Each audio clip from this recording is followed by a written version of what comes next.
Hi, in this video, I'm going to show you on how you can adjust the background image transparency in Canva.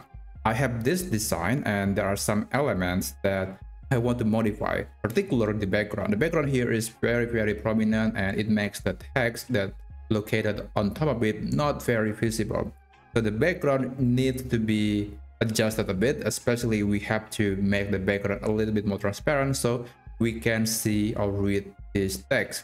So how do you do that? First, you have to click on the background. Make sure you have access to click or select the background. If you don't, you can click on any element and then go to position and click layers, and you want to make sure to select the background image right here.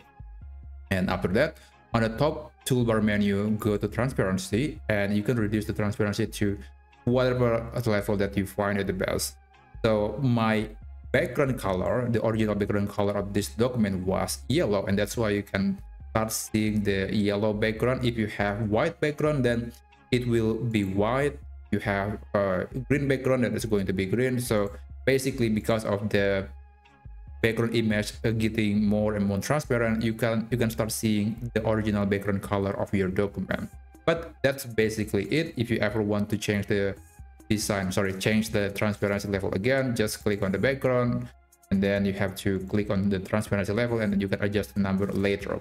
So that's basically it. That's how you can make or adjust the background image transparency in Canva.